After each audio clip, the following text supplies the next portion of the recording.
Hi there, Graham here. I'm really happy to present this conversation with Dan Robertson Jones of Kantar Australia. Dan offers some fantastic insights for brands, especially around culture and how leaning into culture can really transform the relevance of brands, especially considering what we face now in 2026. I'd love to know what you think in the comments. So here you go. Please enjoy.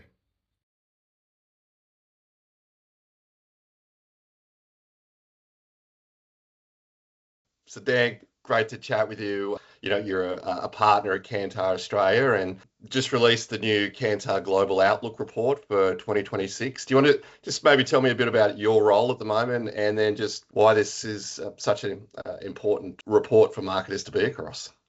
Brilliant, Graham. Happy to. Thanks for having me. So as you said, I'm a partner in Kantar. I work within Kantar's marketing strategy division. So really what we focus on is the building of strategy and the turning of insight into strategy and then translating that into marketing activity for our clients in Australia and around the rest of the world.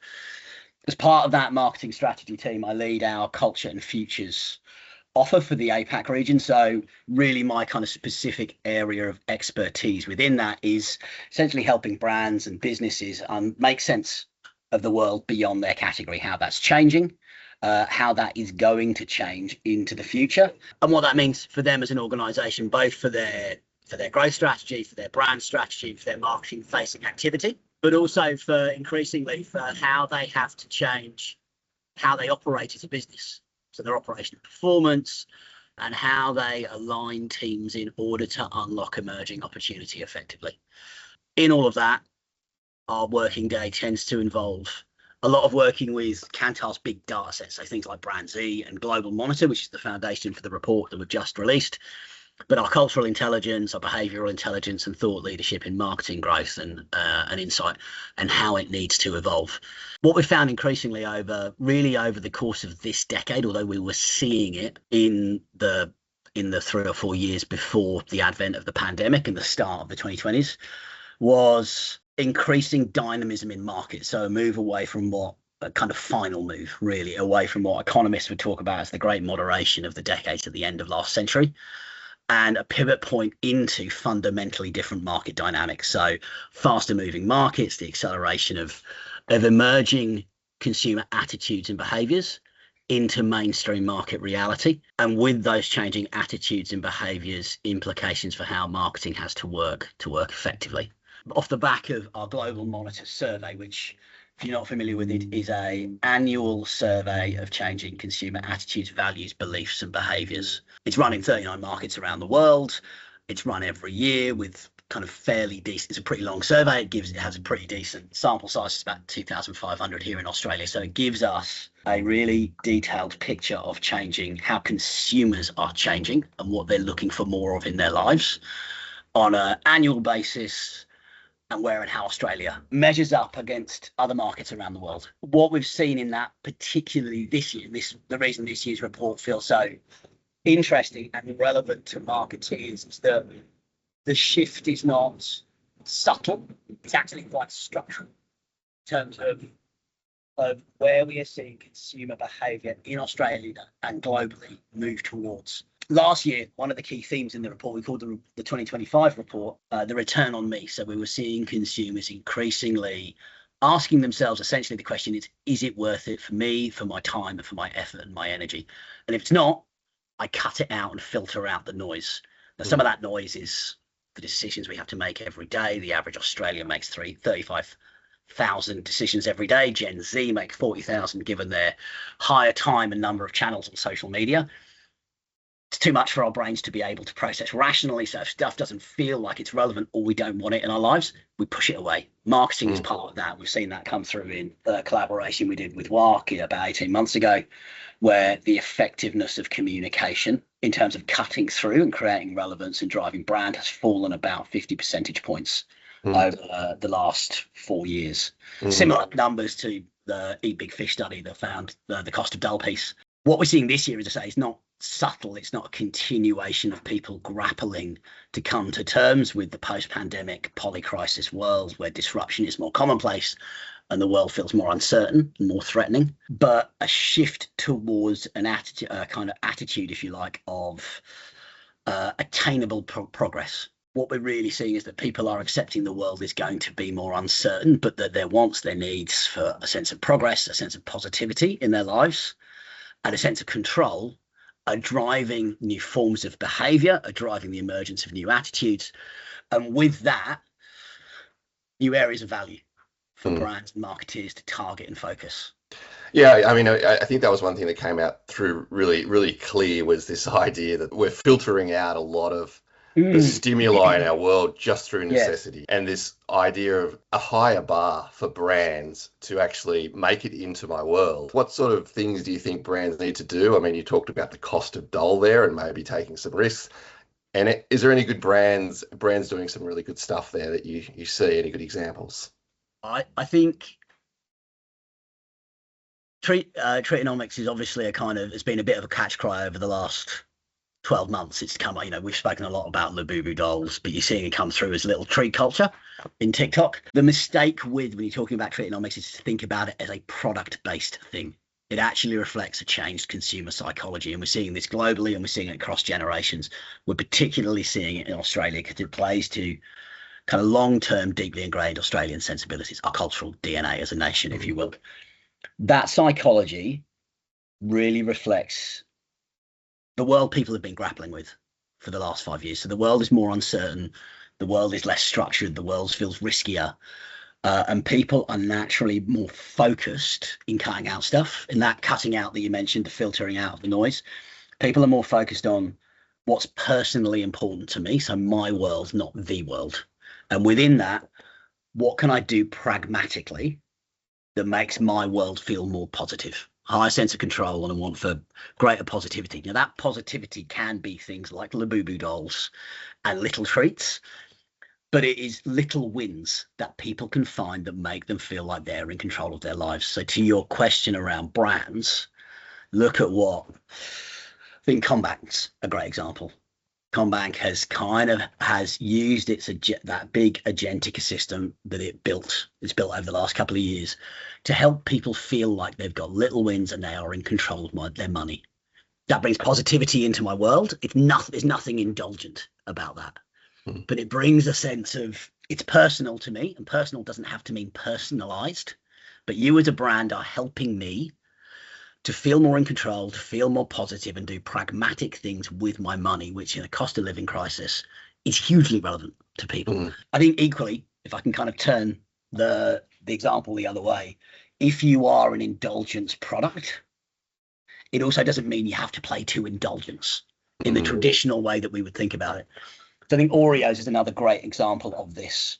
Oreos repositioned themselves early part of the decade to move away from the idea of being a classic American kind of cookie product focus to understanding the emotional utility of joy, and play in people's lives. Now, that idea of play was the kind of link, dunk, twist, dunk, lick. I can't remember what the tagline is, but they looked at different forms of play and their importance in people's lives. So some of that play is about relieving stress.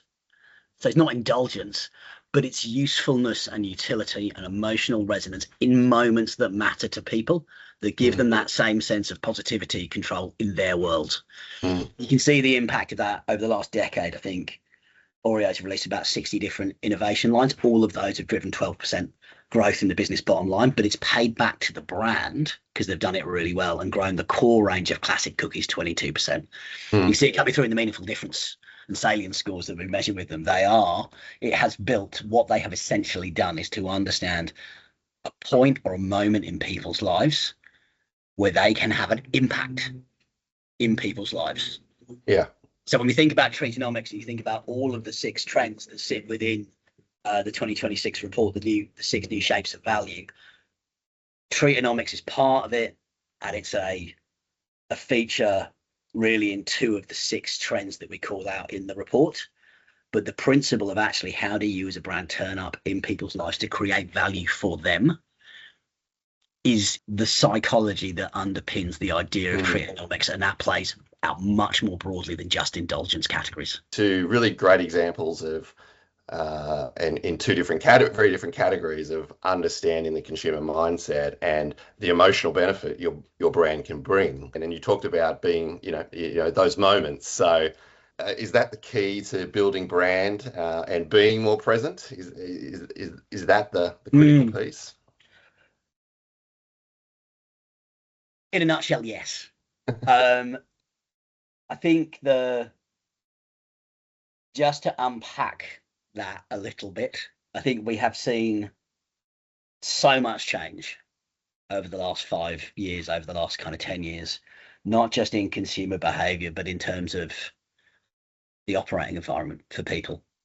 Consumer behavior, ladder that up into how do they engage with traditional marketing? How do you grow predisposition and presence to go from kind of top of the funnel and convert sales, in the language of Kantar's brand blueprint for growth? Consumers' relationships, and if you take it that one level up again, the world that we live in has changed radically. The 50% of the infrastructure that exists today did not exist 20 years ago. We have rewired the world. The challenge for that in marketing and insight and business functions is, how do we rewire how we work to fit with that world and avoid becoming effectively Luddites, and using systems that were built for a different era, that era of the era of moderation that I mentioned before. We live in an era of uncertainty, an era of disruption, an era of constant change. The challenge for brands and for marketing and for insight, frankly, is to understand where brands matter in that world if it's no longer a linear path to purchase in a traditional go-to-market campaign. And moments are moments of receptivity. We talk to clients a lot about at the moment, are moments where that have a heightened level of emotional heat for people. These are the moments that matter in my world. And that might be, to the conversation we were having just before, my child's birthday party. It might be an important event I have coming up. They are not necessarily big moments in the way that Moe has traditionally focused on weddings, graduations to build its brand, and significant birthdays to build its brand meaning. They can be little moments as well. That's where Treatonomics comes in. But if you want to understand the change consumer reality in a way that can drive growth for the business, understanding where and how you can turn up, those moments of receptivity are more than just a media planning tool. They are moments where your brand, if it turns up in the right, there are moments of receptivity where your brand has an increased role and where you can build meaning and difference in consumers' lives rather than on a device. Does that make sense? Yeah, absolutely.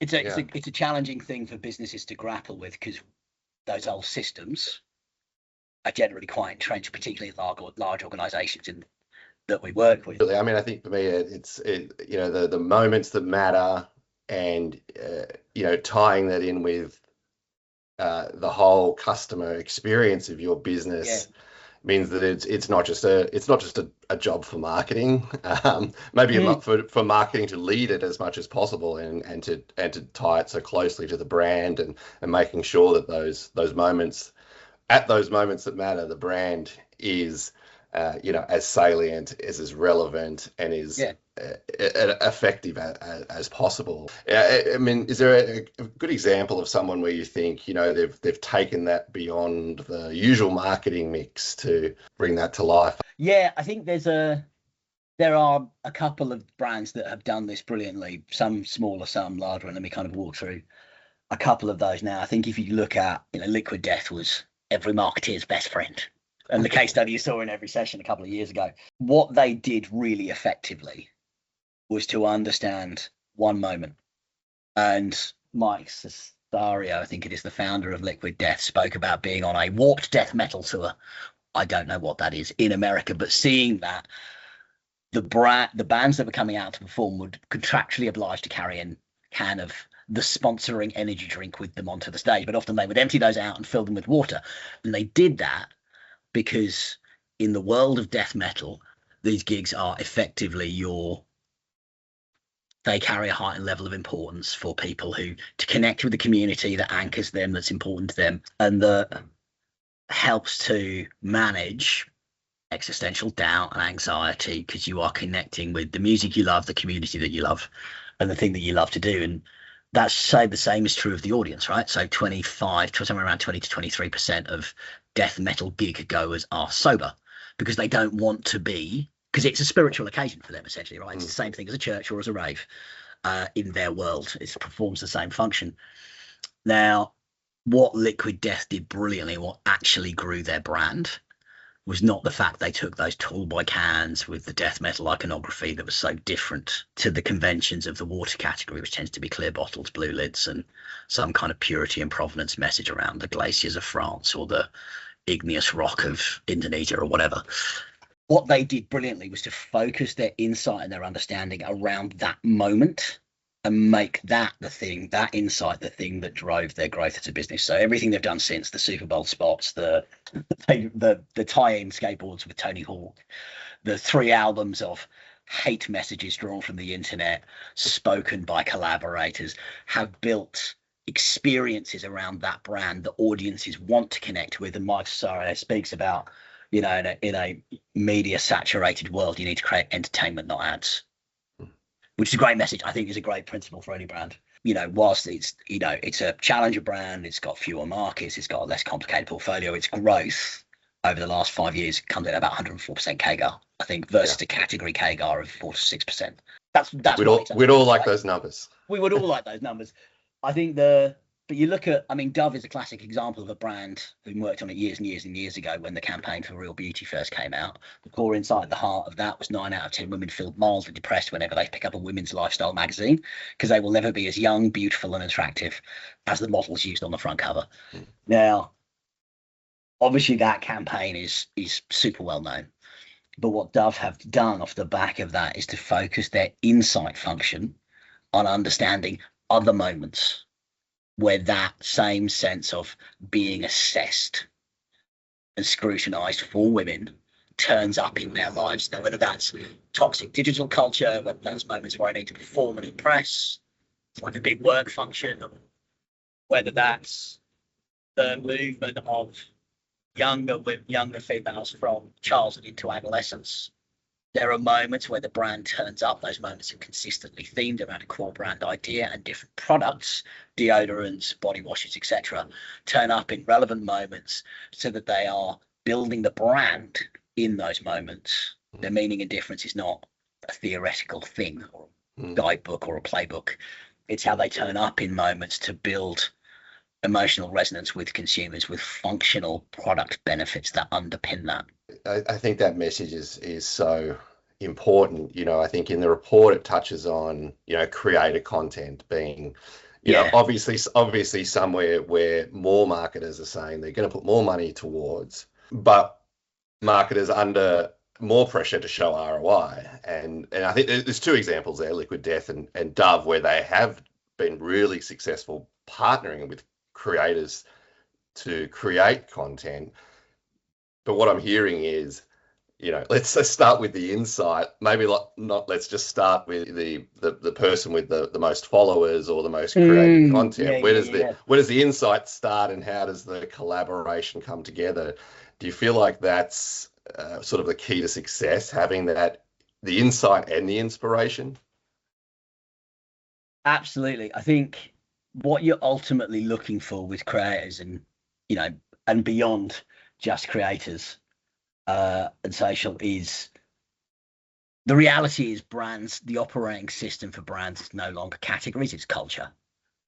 Your brand has to live and breathe in culture. AI, and I'm sure we'll talk about it as we go through the conversation now, AI has only accelerated the need for your brand to turn up, be part of, and engage people in the context of their lives, where the right insight tells you the right people to engage with them.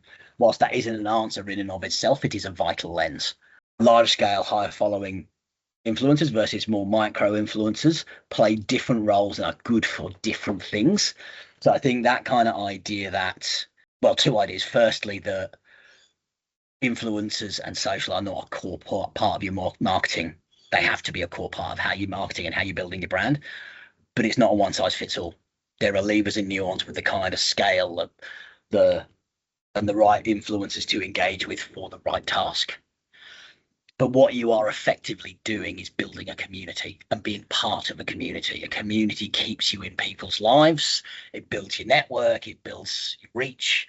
But in ways, vitally, I think, in ways that people are open to engaging with and not filtering out actively. Influence is essentially at the heart of it is what we do. The function of insights, the job of marketing is to influence people and the decisions they make. That is the entire funnel. What was really remarkable in that work, and it was a huge body of work. I think the program took about 18 months to complete. There were 4-5 components to the work. We did over 10,000 max diff experiments with consumers. We looked at finance, we looked at food, we looked at health, we looked at travel as kind of verticals. Across all of those and at a cultural level, people are the two key call outs. People are looking for influence because they're looking for partners to help them navigate an uncertain world and make the right decisions. But within that, traditional authority across all those verticals, whether it's food and FMCG products or whether it's finance and health, as kind of big life stage things, authority is not a powerful lever to influence people's decisions. Your experience is, and the longevity of your experience, but actually across all of them, what opens the door and gets you in is a sense that I know you and I like you. So do I get you? Are you relatable? Have you listened to me? Factors we kind of clustered under affinity is what drives influence and your ability to break through. So where influencers are really useful as a lever for marketing is that they have affinity with audiences. So where you need to be engaging with them as co-authors and not seeing them as a channel. That means kind of helping creators to shape the idea, not just to execute it, so that it feels authentic. It means kind of building longer term creative platforms, so engagement over time rather than kind of one-off big bang stuff. Otherwise, you simply don't have the amount of content and the continuity, connectedness in that content. And you need to borrow from culture and bring culture in so that the experience of your brand and your product, for the client I mentioned before, it was really powerful to bring to life the experience of their, I mean, it's kind of housing brand.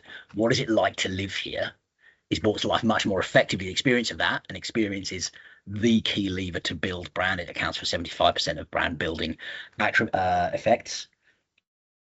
Creators brought to life the experience of what it's like to live in our clients' buildings, our clients' properties, way more effectively than their website or a social feed or any of the above the line campaigns that they've done.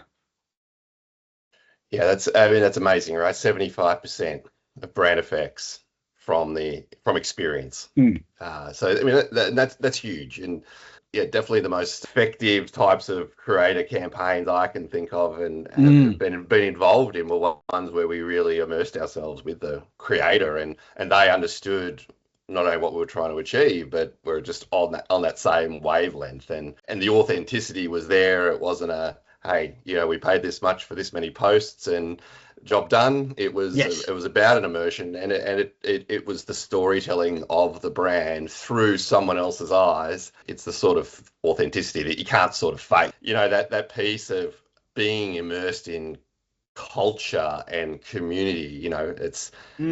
I think that's also and I know this is where Kantar plays a big role. Is often we see brands do a piece of research and a campaign or a product line gets produced from that piece of research without that wider outlook on culture and how the world is thinking, rather than just the category specific.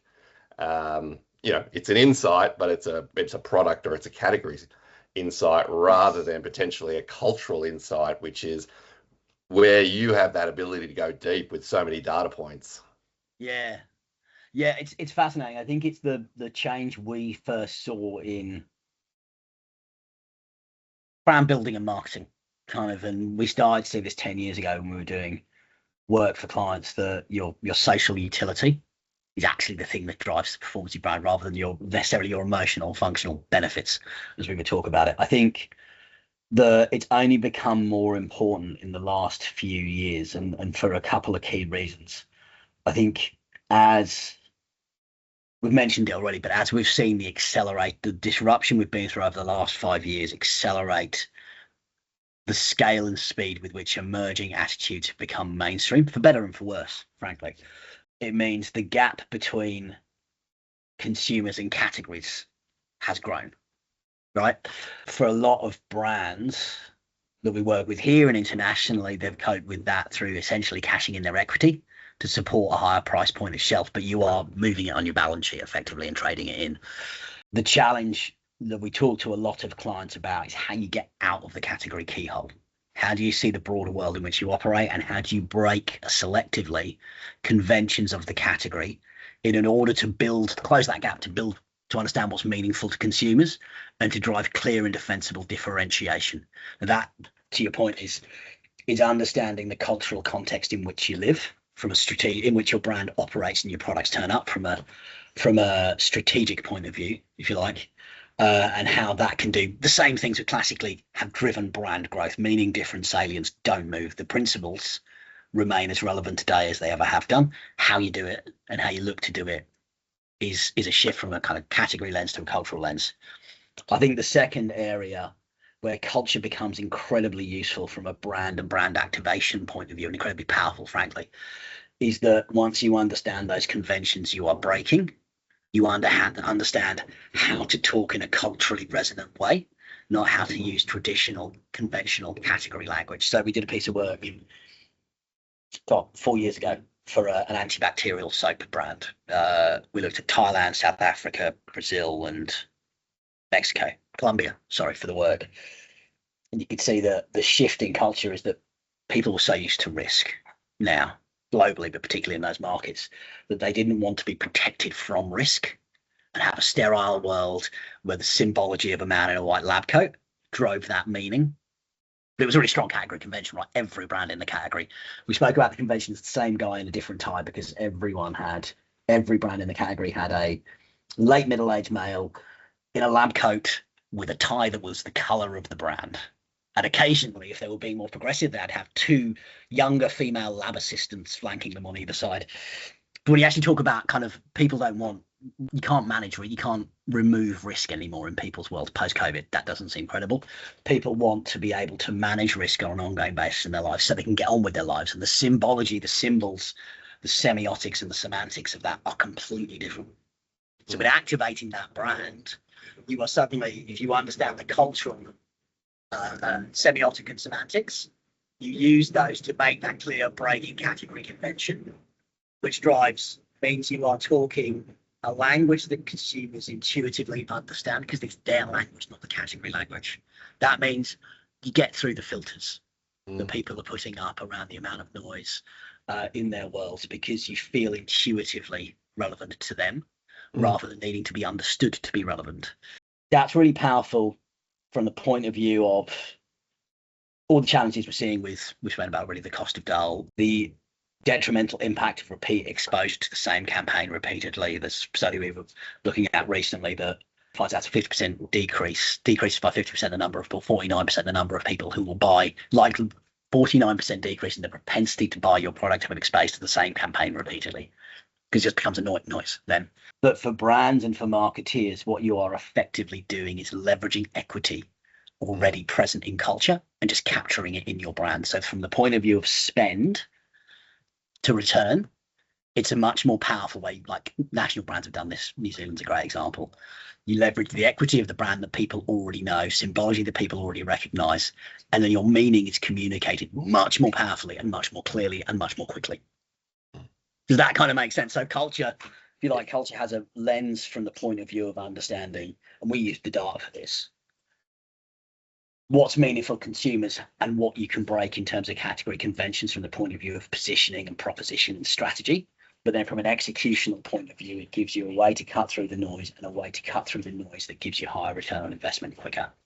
So, from a cultural point of view, not only is it an input into what you're trying to do and understanding, but it's also a way to, amplify your brand and your message as you put it back out there, basically. So yeah, we talk about decoding and encoding. Decoding is understanding, and that's the data bit. where are consumers today? Where are they moving to in the future? Because obviously we use Global Monitor with this. So the annual data in Global Monitor lets us forecast into the future. So you're building something that's future-proofed rather than just based on a moment in time survey. The encoding bit is then how is that turning up in people's worlds, and how do you talk the same language they are already using rather than talk the language you've traditionally spoken about, which drives the differentiation. When we think about culture, I believe it's a big opportunity for marketers to, I guess, expand the horizons of how they think about their category. And I mean, is there one or two things, pieces of advice you'd say, hey, if you want to be much more across what's happening in culture, what would you say as a, cool, great shout.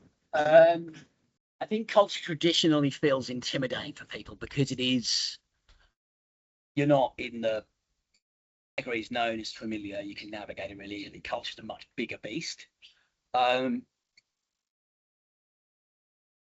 The two things to navigate that and to understand what's happening are to understand what's the utility of the Harvey brand. Like Saatchi used to talk about one word utility, so Volvo was safety. What's the thing that lies at the Harvey brand? Nike's victory, right? So Nike are kind of obviously well established at, generally speaking, being really good at navigating cultural change and being at the bleeding edge of that. And that's what's driven the growth of their business since Air Jordans in the early 80s and all that.